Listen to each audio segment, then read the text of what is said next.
Welcome back to 23-Minute Reads with me, Mya D. This is kind of like my virtual book club because in these 5-minute or so videos, I share with you my takeaways from my current reading. Right now, that is Dancing in Blackness. As a part of my 23 to 23 challenge, I'm reading 23 minutes per day, every day as an action of self-love, as an investment into myself, and as a way of providing myself with some consistency in an ever-changing world. Hoping that you will join me along in this journey by liking this video, subscribing to the channel, and dropping some comments down there in the comment section so there's an actual dialogue going on. Having in mind that while I have several decades of experience as an educator, a dancer, and a curriculum writer, I'm not the know-all be-all for this book. I'm simply providing a space for dialogue. Well, this week I read pages 57 through 98, and let me get my notes so I can give you my 3 takeaways. Feel free to go ahead and like and subscribe while I get these notes in order. Takeaway number 1 is media. I've been guilty of being annoyed by having to use or the feeling like I need to use social media in order to be successful. I feel like, why do I have to use this new thing in order to discuss a older concept? But to be honest, social media can have a positive impact on the work that we do. So it was surprising and a reminder to read this. Beginning quote. I knew that media attention would help me start my own classes in Copenhagen, end quote. As a description of Osumare's 1969 trip in Copenhagen. As an artist, we tell stories, and having a targeted media plan helps to direct the way that our storytelling is told. So that's kind of like a reminder for me to do the thing.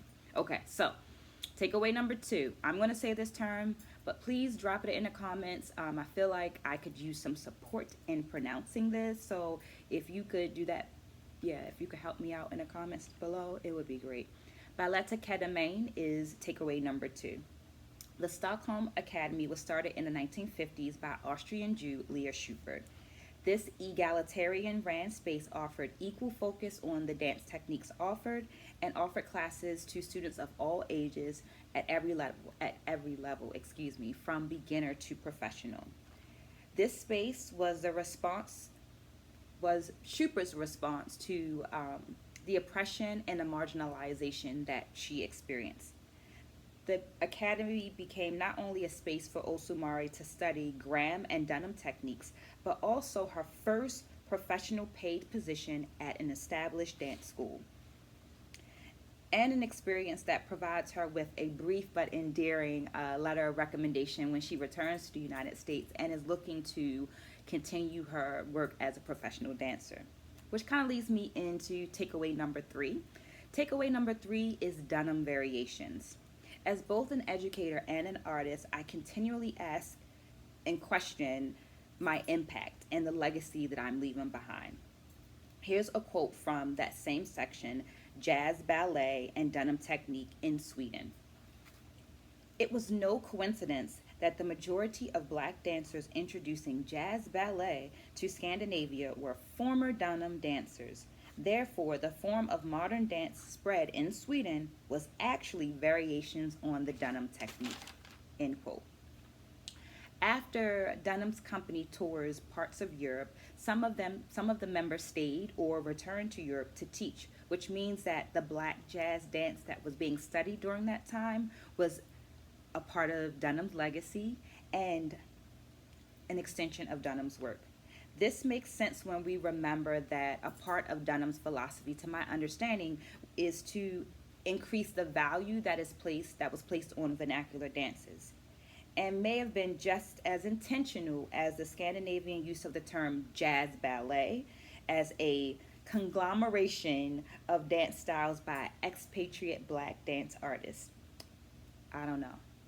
You tell me your thoughts. Was it intentional? Was it not intentional? Do you think it was just coincidence? Drop that in the comments below. Let me know your thoughts.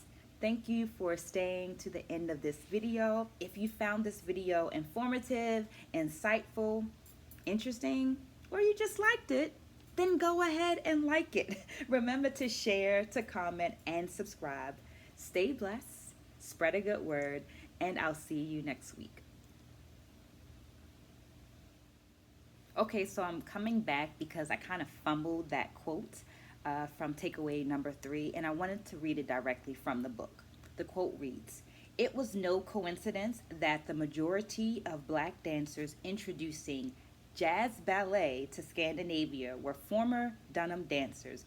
Therefore, the form of modern jazz dance spread in Sweden was actually variations on Dunham technique." So, in the earlier reading of the quote, I said modern dance, and the quote should actually read modern jazz dance.